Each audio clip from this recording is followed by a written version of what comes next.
y hoy vamos a estudiar los versículos del 1 al 14. Estoy haciendo un estudio sobre Efesios y quiero volver a retomar este pasaje. En esta ocasión lo vamos a hacer a través de un bosquejo trinitario. ¿Por qué un bosquejo trinitario? Porque entendemos que el apóstol Pablo nos enseña, inspirado por el Espíritu Santo, en la carta a los Efesios, las bendiciones de la obra y del plan trinitario de Dios. Efesios del 1 al 14, en esos 14 versículos el apóstol Pablo nos va a enseñar la participación del Padre, del Hijo y del Espíritu Santo en el plan trinitario de Dios. Y les adelanto que cada porción donde el apóstol Pablo va a explicar las bendiciones que proceden del Padre, las bendiciones que proceden del Hijo y las bendiciones que proceden del Espíritu Santo en el libro de Efesios, en el capítulo 1, cada una de esas porciones van a terminar con una declaración que hemos escuchado ya varias veces, que es la declaración para alabanza de su gloria o alabanza de su gracia. Ahora, cuando estudiemos el bosquejo, nos vamos a dar cuenta que Pablo pues nos enseña la obra trinitaria en la salvación como una bendición para el creyente, y lo hace explicando las bendiciones que proceden de cada persona de la Trinidad y cómo estas personas son glorificadas por nosotros. Efesios del 1 al 14.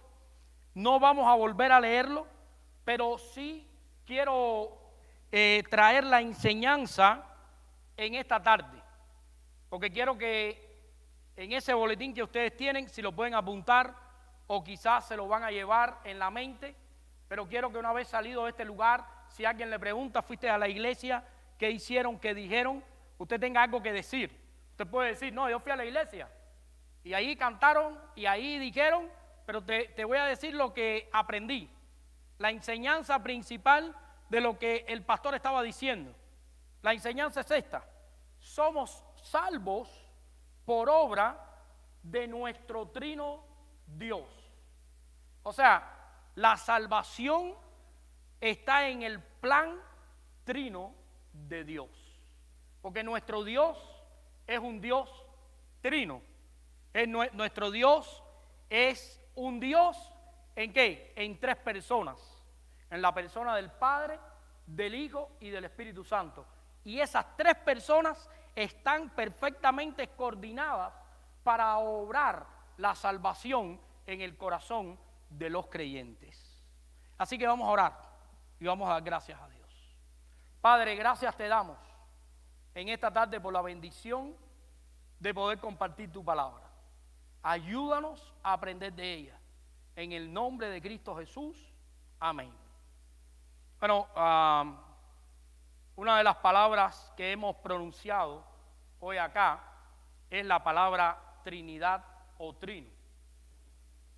Me acuerdo en los primeros años cuando me acerqué al Señor, cuando Dios trajo mi vida a su presencia, comenzamos a estudiar la Biblia allá en mi iglesia donde procedo, y una de las cosas que hacíamos era salir a predicar, y pues en la tercera o cuarta vez que salí a predicar me encontré con una persona que tenía otra religión, y esta persona, una de las cosas que me dijo fue: pero la palabra Trinidad no está en la Biblia. Ustedes, los cristianos, o los que se hacen llamar cristianos, dicen cosas que la Escritura no sostiene, me dijo él.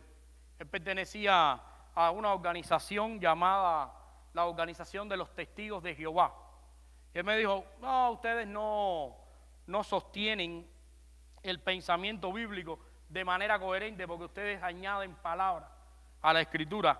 La Trinidad no puede ser una doctrina bíblica porque su palabra esa palabra no se encuentra en la Escritura. Y yo me asusté todo. Y me volví hacia atrás a buscar a mi pastor. El pastor, traigo la última. Traigo la última desgracia, la tengo aquí.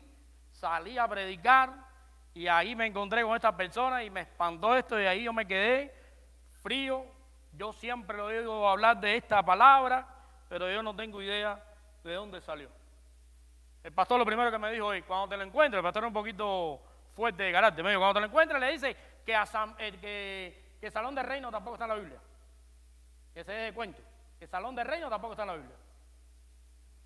Y entonces me comenzó a enseñar de dónde viene esta cuestión de la Trinidad. Lo primero que aprendí fue que es una doctrina bíblica porque está sostenida en la Escritura, Mateo, Génesis, una serie de pasajes bíblicos que hablan y muestran a Dios como trino, como más de una persona. El bautismo de Jesús, pues en la gran comisión, cuando dice irán en el nombre del Padre, del Hijo y del Espíritu Santo, en fin, una serie de versículos bíblicos. Y después al tiempo comencé a aprender que la palabra Trinidad la usó por primera vez un cristiano llamado Tertuliano, un cristiano antiquísimo, del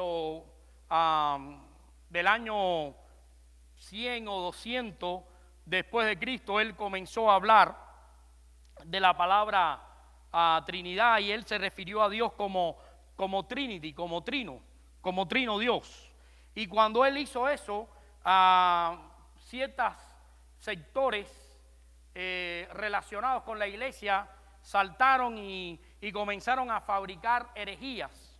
Y ya se dieron herejías que combatían el pensamiento de que Dios es un Dios trino.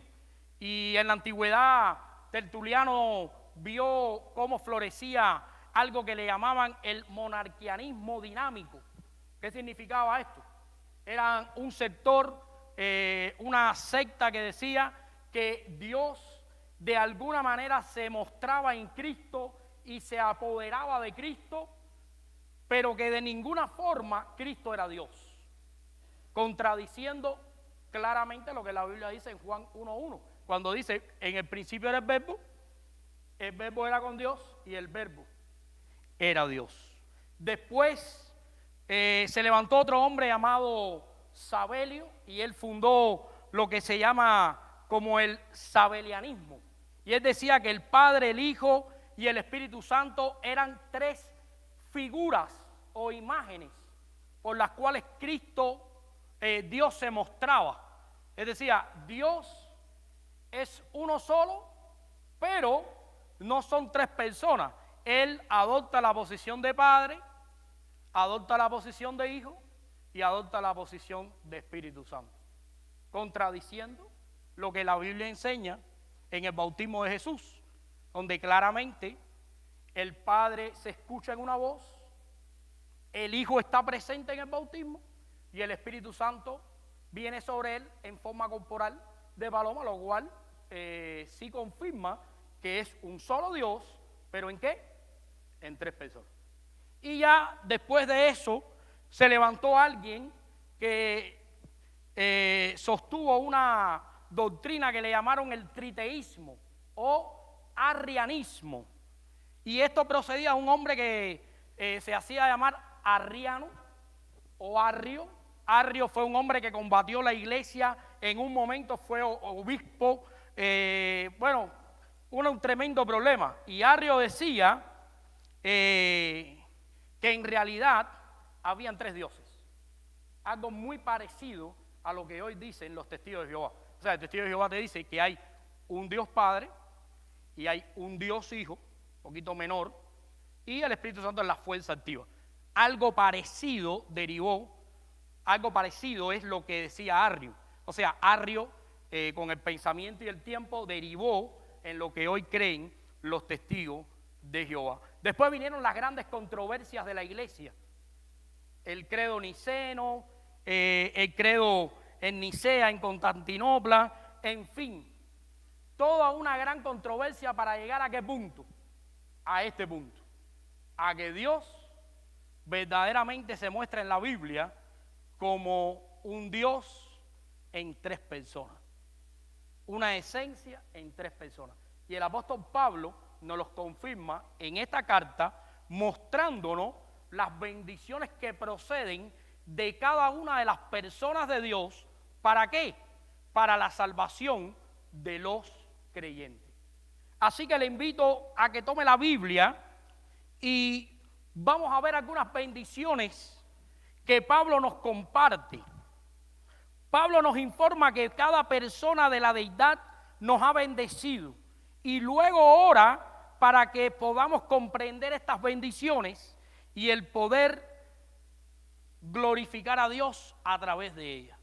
Así que vamos a ir a la Biblia, a Efesios capítulo 1, y si vamos del versículo 1 al 6, entonces vamos a encontrar la primera porción donde Pablo nos explica las bendiciones espirituales en Cristo, pero que proceden del Padre.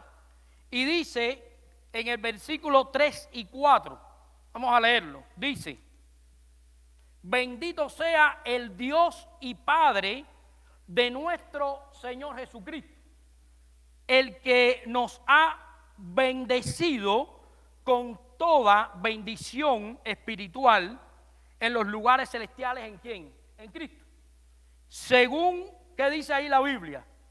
Nos escogió en Él antes de la fundación del mundo. Bueno, la Biblia claramente nos dice que Dios nos escogió antes de la fundación del mundo. Es la maravillosa doctrina de la elección de Dios, doctrina que muchas veces ha preocupado a la gente, pero que tiene una claridad muy grande en la Biblia, donde se nos enseña que nosotros somos cristianos no por nuestras propias capacidades ni por nuestras propias fortalezas, sino por pura elección de Dios. Y cada vez que hablamos de la elección, la gente le encanta traer a coalición otra palabra que es predestinación. Y ambos términos se manejan y ambos términos se conjugan, pero yo quiero establecer en esta tarde dos cosas importantes acerca de estos términos. La elección está relacionada a la manera en que Dios escoge, y la predestinación está relacionada a la manera en que Dios a ese escogido lo envía para cumplir un propósito. Si yo hago un cambio y me apoyo en la predestinación para hablar sobre la manera en que Dios elige a la gente, termino cambiando el evangelio y convirtiéndolo en un evangelio de obras. ¿Por qué razón? Porque entonces empiezo a decir que Dios escogió los que Dios sabía que iban a creer. Y esos que iban a creer que Dios sabía y los escogió, entonces creían por algún tipo de cosa que había en ellos, independiente a la soberanía de Dios. Por eso es importante que nosotros entendamos que cuando hablamos de la manera en que Dios escoge, estamos hablando de elección y que es por la soberana voluntad de Dios. Y la manera en que Dios envía y la manera en que Dios capacita para que esos escogidos cumplan su propósito, entonces es la predestinación o el predestino que Él ha marcado en Jesucristo. Si yo tomo el predestino del diablo, ¿a dónde llevo? A la condenación donde siempre he estado. Pero en Cristo, cuando soy elegido, entonces voy a la predestinación, al predestino, donde Dios me trae para que yo ande en Jesucristo, en el camino de Jesucristo, para la gloria de Jesucristo, en la voluntad de Jesucristo, y así entonces la obra de salvación sea una realidad en mi vida. Hay varios versículos bíblicos, no quiero extenderme demasiado, pero sí quiero mencionar que, por ejemplo, 1 Corintios 1, 26 a 29 dice que Dios escogió ¿a quiénes? A lo necio del mundo escogió Dios. Y Dios los trajo, Dios los escogió.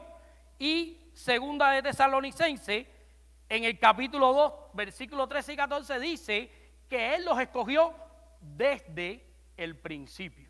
O sea, sin haber hecho ni bien ni mal, Dios eligió a estas personas. Ahora, si vamos al versículo 5, nos vamos a enterar de la segunda bendición que Dios el Padre nos comparte, porque la primera es que nos eligió, y ahora en el versículo 5, miren lo que dice la Biblia: en amor habiéndonos predestinado para ser adoptados hijos suyos por medio de ¿quién? De Jesucristo. Lo otro que ya ustedes conocen y lo hemos hablado en otras predicaciones es que Dios no solamente nos bendijo con habernos escogido, sino que además nos ha adoptado. La palabra adoptar en griego es una palabra muy significativa, es una palabra que habla acerca de traer a alguien a un estado donde tiene los mismos derechos que la persona de sangre. Y además traer a alguien de la niñez a la adultez con los mismos derechos. Y eso es lo que Dios ha hecho en nuestra vida. Nos ha adoptado. Nadie se puede extrañar que siendo adoptado ahora tenemos un compromiso con Dios. ¿Por qué? Porque generalmente cuando hablamos de adopción y de elección y hablamos de privilegio que Dios nos da, se nos olvida los compromisos que empezamos a adquirir con Dios. Porque aquí nadie es salvado para sentarse y vegetar en un asiento. Todos somos salvados para la gloria de Dios. ¿Y de qué manera glorificamos a Dios? Sirviéndolo a Él. Y eso de la gloria de Dios no es cosa que yo invento. Ahora se los voy a mostrar. Dice la Biblia que Dios, en la persona del Padre, obrando la salvación en nosotros, nos ha escogido, nos ha adoptado, y en el versículo 6 dice algo interesante. Dice en el versículo 6, para alabanza, en amor habiendo predestinado, en el 5, ser adoptados hijos suyos por medio de Jesucristo, según el puro afecto de su voluntad, para alabanza de la gloria de su gracia, por la cual nos hizo, ¿qué cosa? Aceptos en el amado. Miren, nosotros éramos criaturas que no éramos aceptadas. ¿Por qué? Porque nuestras vidas estaban en total rebeldía. Nuestras vidas iban por un camino que desobedecían a Dios. Nuestras vidas desafiaban a Dios, debido a que nosotros vivíamos alejados de Dios y cercanos, vivíamos involucrados en el pecado. Ahora que Cristo nos ha escogido, nos ha adoptado, nos ha hecho aceptos, nos ha aceptado. ¿Qué significa eso? Significa que Dios sabe que tú y yo no somos perfectos. Porque la aceptación que Dios te dio no depende de tu conducta, de tu condición espiritual o de algo que tú obraste para ganarlo. La aceptación que Dios te dio, te la dio a través de su Hijo Jesucristo. Porque Dios en su soberanía ha tomado la iniciativa no solamente de elegirte, no solamente de adoptarte, sino también te ha aceptado porque te mira a través de ¿qué? De la cruz de Cristo, a través de Jesucristo, del sacrificio de Jesús. Así que nosotros somos aceptados, como dice la Biblia en el versículo 6, aceptados ¿en quién? En el amado. ¿Quién es ese amado? El amado es Cristo Jesús. Y nosotros somos aceptados en el amado. Somos aceptados en Él. Nosotros estamos refugiados debajo de la persona de Jesucristo. Nosotros no podemos estar separados de Cristo. Nosotros no podemos vivir ignorando a Cristo. Nosotros tenemos que vivir relacionados con Cristo, porque de esa manera es que Dios nos ha aceptado a través de Cristo. Y Pablo, de una forma mnemotécnica, para cerrar esta porción donde él está mostrando cómo la obra de Dios el Padre es a favor de los creyentes, entonces dice en el versículo 6, y le da propósito a eso que Dios hizo. Dice, porque esto es para alabanza de la gloria ¿de qué? De su gracia. Porque quizás alguien aquí se estará preguntando, bueno, ¿y por qué yo soy escogido? ¿Y por qué yo soy adoptado? ¿Y por qué yo he sido aceptado? Mira, no hay otra respuesta. Lo somos por la soberanía de Dios, para alabanza ¿de qué? De su gracia. Dios es misericordioso. Y en su gracia quiso obrar de esa manera. Vamos a ir a las bendiciones ahora que nos comparte el Hijo. Porque ya sabemos lo que hace el Padre en nuestras vidas. Ahora vamos a ver lo que hace el Hijo. Vamos a ir al versículo 7. Y dice, nos hizo aceptos en el amado, y en ese amado tenemos ¿qué cosa? Redención. Eso es lo primero que Cristo hace por nosotros, nos ha redimido. Tenemos una redención presente en la cual nos ha librado de la pena y del poder del pecado. Tenemos una redención futura. Cristo nos ha hecho libres. Ahora, quiero hacer una pregunta. ¿De quién nos rescató Cristo a nosotros? Papi, alcánzame el agua ahí. ¿De quién nos rescató Cristo a nosotros? De la muerte y del pecado. ¿De quién más? Pensemos un poco. De nosotros mismos. ¿De quién más? De Satanás, dicen. Les voy a explicar.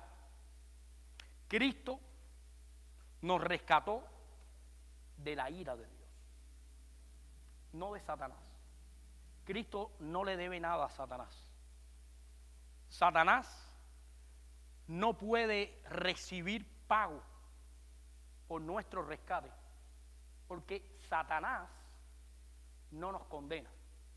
Quien nos condena, ¿quién es? Dios. Satanás es un instrumento. ¿Para qué?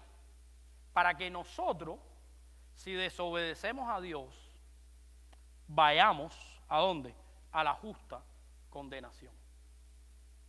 Cristo nos ha rescatado de la ira de Dios. Vamos a buscar Romanos 3, 24 y 25 rapidito para darnos cuenta de esta realidad.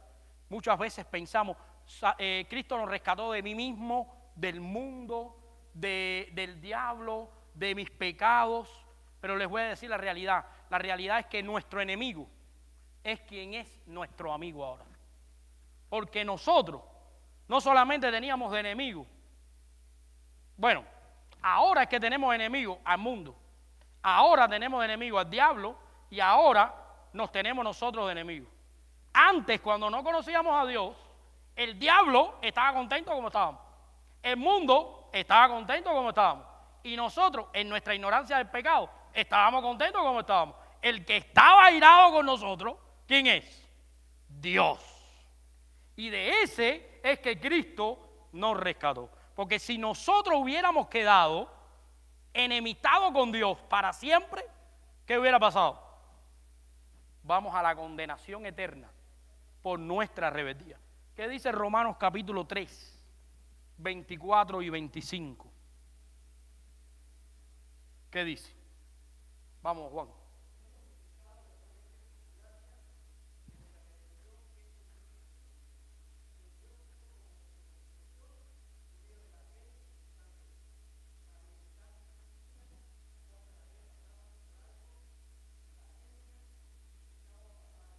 ¿Qué dice la Biblia que hizo Dios cuando Cristo nos rescató? En su paciencia, ¿qué hizo?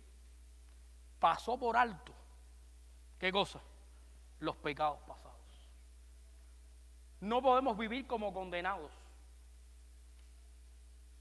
tristes y arraigados a los pecados pasados. Los pecados pasados han sido perdonados si se ha arrepentido.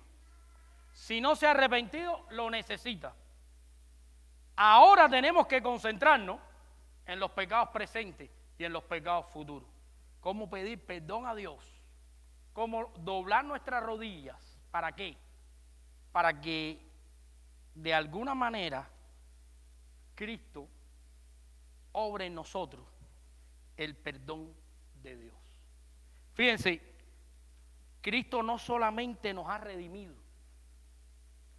Vamos a ir al versículo 7 y vamos a continuar leyendo. Dice, en quien tenemos redención por su sangre. ¿Y qué más? El perdón de pecado según las riquezas de ¿qué? De su gracia. Pero déjeme decirle algo. Este versículo 7 es muy interesante, porque Pablo es un conocedor del Antiguo Testamento.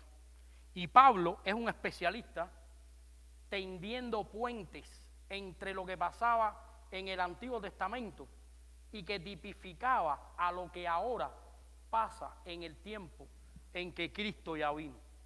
Él hace una correlación histórica de los conceptos teológicos del Antiguo Testamento a la realidad actual y neotestamentaria. Cuando vemos ese pasaje dice, tenemos redención por su sangre, pero tenemos perdón de pecado según la riqueza de su gracia.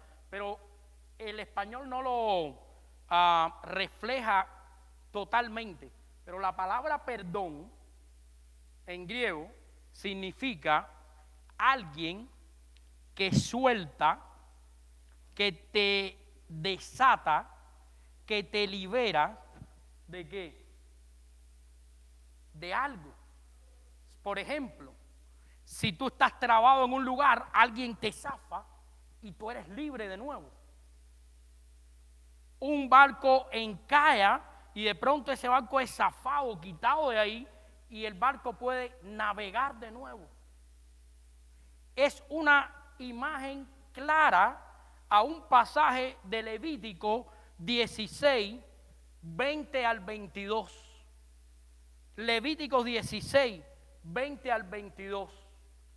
Levítico 16, 20 al 22 trata del cuadro del chivo expiatorio el día de la expiación. Dice, cuando hubiera acabado de expiar el santuario y el tabernáculo de reunión y el altar, hará traer el macho cabrío y pondrá Aarón sus dos manos sobre la cabeza del macho cabrío y confesará sobre él todas las iniquidades de Israel, todas las rebeliones, todos sus pecados, poniéndolo así sobre la cabeza del macho cabrío. Y lo enviará al desierto por mano de un hombre destinado para esto. Y aquel macho cabrío llevará sobre sí todas las iniquidades de ellos a tierra inhabitada y dejarán ir al macho cabrío por el desierto. Lo que Pablo está queriendo decir es que Cristo obró esa realidad para nosotros. A través del sacrificio de Cristo, nosotros fuimos liberados. Nosotros vagábamos, pero fuimos encontrados. Nosotros estábamos perdidos, pero fuimos recibidos, aceptados, salvados. Ahora habíamos sido no solamente salvados, sino redimidos y además perdonados. Esa es la obra de Cristo en nosotros. Cristo nos desligó de las consecuencias. Cristo nos desligó de las ofensas de los pecados pasados. Así como el macho cabrío cuando era soltado en el desierto iba y se perdía y Dios daba por hecho que los pecados habían desaparecido. Esta palabra significa que Dios nos suelta, nos libera de la culpabilidad. El pecado nos pone en deuda con Dios, pero esta palabra significa que Dios nos suelta de esta deuda, nos perdona y ahora podemos caminar libres. Pero veamos una bendición más que Cristo nos da, porque acuérdense que estamos viendo que la salvación es una obra trinitaria en el creyente y ya vimos las bendiciones del Padre, ahora estamos viendo las bendiciones del Hijo. Hay una bendición más, nos ha revelado la voluntad de Dios. Vayamos al versículo 8 al 10. Dice, hizo abundar para con nosotros toda la riqueza de la sabiduría, de la inteligencia, dándonos a conocer el misterio de las cosas pasadas,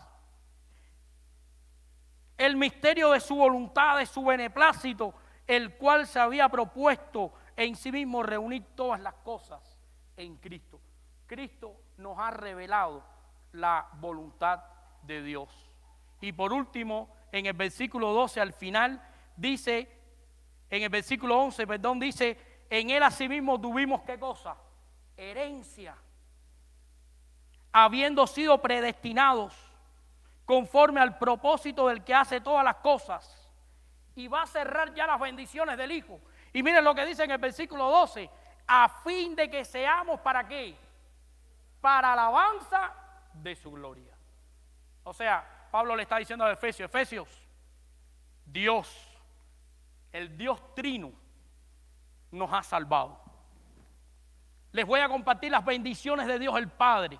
Y una vez terminada les digo, estas bendiciones Dios el Padre se las ha dado para que sean para alabanza de su gloria o de su gracia. Y ahora les voy a compartir las bendiciones del Hijo, quien nos ha redimido, quien nos ha perdonado, quien además nos ha enseñado la voluntad de Dios. Ahora nos dio una herencia, porque esto tiene que ser en ustedes motivo de alabanza de la gloria de Dios. Y les decía que la palabra herencia era una palabra bastante interesante, porque la Biblia, cuando menciona la palabra herencia, la menciona relacionada al reino de Dios, porque nosotros lo que tenemos como herencia de parte de Dios es su reino. ¿Y qué es el reino de Dios? Preguntémosle a Vladimir. Vladi, ¿qué es el reino? El pueblo de Dios, en el lugar de Dios, bajo las bendiciones y bajo el gobierno de Dios. Ese es el reino. Cualquiera pensaría, pastor, pero por fin el reino, ¿dónde está? Arriba, abajo, a la izquierda, a la derecha. Esperemos estar en el reino. Ya somos ciudadanos del reino, pero pronto se cumplirá la profecía y se cumplirá la palabra de Dios totalmente. Y recibiremos la herencia de estar con Él para siempre. Ahora, ¿cuál es la bendición del reino? La bendición del reino es esta, que nosotros vamos a estar con Él donde quiera que sea, no importa. Miren, la bendición del reino es que Él nos ha constituido como un pueblo. Ahora somos un pueblo. Antes éramos unos salvajes, ahora somos un pueblo. Antes éramos unos salvajes, ahora somos un pueblo. Ahora tenemos un destino final. ¿Oyeron la palabra cuando la mencioné? Predestinación. Ahí estaba, marcándonos el destino hacia donde vamos. Ahora tenemos un destino final. Pronto vamos a nuestro destino final. Pronto vamos a terminar nuestra caminata. Pronto vamos a terminar nuestro tiempo. Porque vamos a ser un pueblo, porque tenemos un destino, porque contamos con las bendiciones y contamos con la presencia de Él para siempre. Y eso para alabanza de ¿qué? De la gloria de Dios. Y para terminar, y no quiero extenderlo demasiado, ahora Pablo nos va a compartir las bendiciones del Espíritu Santo. Y vamos a ir al versículo número 13.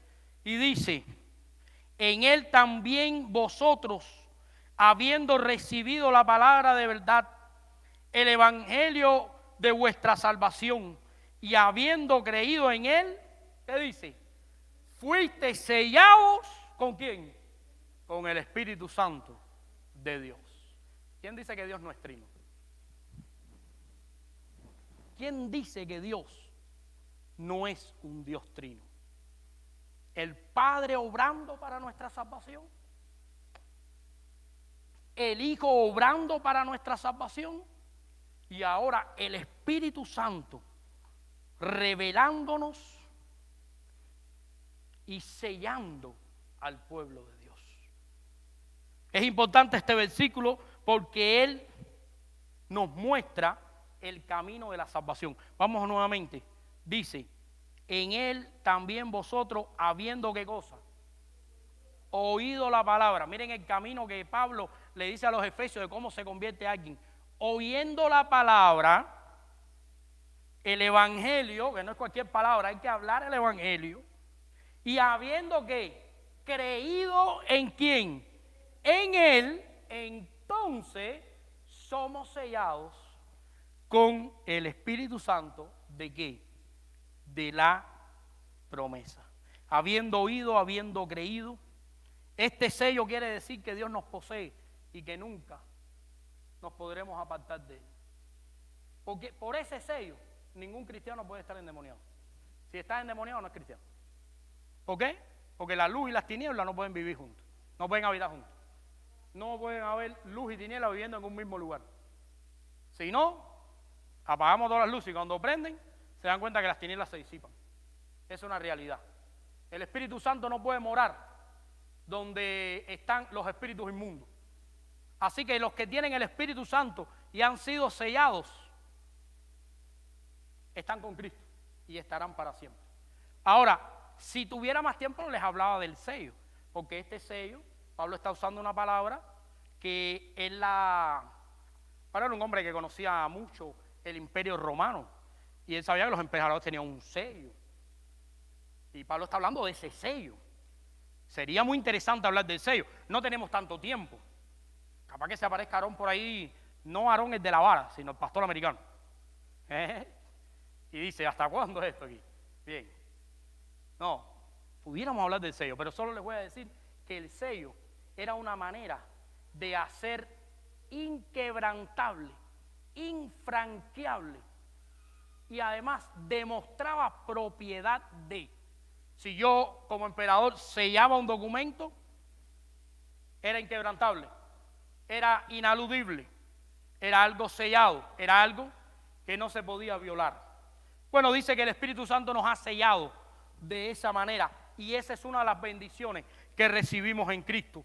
Y ahora vamos a ir al versículo 14 para ver una bendición más. Dice, vamos a ir al 13, y habiendo creído en Él, fuiste sellados con el Espíritu Santo de la promesa, que es, ¿qué cosa? Las arras de nuestra herencia hasta la redención de la posesión, ¿qué cosa? Adquirida para alabanza de la gloria de Dios. Vamos a dejar ese fragmento para el final. Pero fíjense, dice, el Espíritu Santo ahora no solamente nos selló, sino nos ha dado arras. ¿Qué saben lo que es arras? Down payment. Parecido, no es lo mismo, pero parecido. Nos ha dado una garantía de que la redención que Cristo obró por nosotros es una posesión adquirida para nosotros segura. Una de las buenas cosas que pasó cuando compré la casa es que me dijeron, si pones $1,000 y lo mandamos al banco de título, esa oferta que pusiste a la casa, nadie la puede tocar. Y enseguida pensé y dije, wow, como las arras. Cristo puso su sangre, Cristo puso su sacrificio y el Espíritu Santo selló y esa es la garantía. Y nadie puede tocar eso porque eso es posesión adquirida. ¿Por qué? Por la vía de la redención. Hay que derramar sangre, sangre perfecta. Y dice la Biblia en Hebreo que no es posible que volvamos a ¿qué? A crucificar a Cristo, que es una vez y para siempre un solo derramamiento de sangre. Así que usted es posesión adquirida por la sangre de Cristo una vez y para siempre. Y quizás alguien por aquí diga, bueno, pastor, ¿y para qué? Si vamos al versículo 14 al final dice, para alabanza de ¿qué? De su gloria. Ahí está lo que Pablo le estaba enseñando a los efesios. Pablo le dijo a los efesios, ustedes son la iglesia de Jesucristo. Ustedes son el pueblo de Dios. Ustedes no pueden perderse en este lugar. Porque el Padre, el Hijo y el Espíritu Santo, el Dios Trino, obró salvación para ustedes. La salvación no solamente es obrada por Dios el Padre, también es obrada por Dios el Hijo y también es obrada por Dios el Espíritu Santo. Note que al final de cada una de estas secciones Pablo dice el por qué hemos sido salvados por el Padre, por el Hijo y por el Espíritu Santo. ¿Por qué nos ha dado estas bendiciones? Porque Dios quiere que alabemos, ¿qué cosa? Su gloria y su gracia. Así que les voy a decir algo. Alabanza de la gloria y la gracia de Dios es todo lo que hacemos. Pero también lo que cantamos, lo que decimos y lo que vivimos. A los del grupo, hagamos lo mejor que podemos para Dios. Es la alabanza de la gloria de Dios. A los que estamos acá cantando y aprendiendo la Biblia, vivamos como Dios quiere. Vivamos para alabanza de la gloria de Dios. ¿Nos vamos a equivocar? Dios lo sabe. Nos ha hecho aceptos. Dios sabe que nos vamos a equivocar. Él nos ha hecho aceptos. Pero no te vas a perder.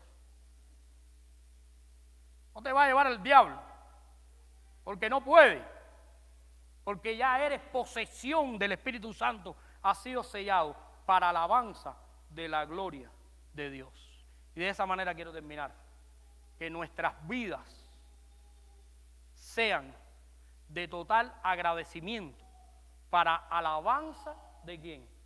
De la gloria de nuestro Dios. Y alabe y glorifique a Dios por la salvación que Él ha obrado en su vida. Porque esa salvación la ha obrado Dios el Padre, Dios el Hijo. Y fíjense, Dios el Padre hizo una parte. Y Dios el Hijo hizo otra parte. Y Dios el Espíritu Santo hizo otra parte. Pero el propósito es uno solo. Bien Dios podía decir, yo como Padre hago esta obra para este propósito. Y Dios el Hijo lo hago para este propósito y Dios el Espíritu Santo lo hago para este propósito. Pero como son tres personas en un Dios, Dios tiene un solo propósito por nuestras vidas. Y ese propósito Él lo va a cumplir. Que tú seas para alabanza de la gracia y de la gloria de Dios. Que el Señor les bendiga. Oremos al Señor. Padre, gracias te damos por este tiempo de estudiar tu palabra. Ayúdanos a continuar aprendiendo de ella. Tu palabra es inagotable. Tu palabra nos continúa enseñando. Rogamos ser para la gloria y la alabanza de tu gracia. Ayúdanos en este día. En el nombre de Jesús. Amén.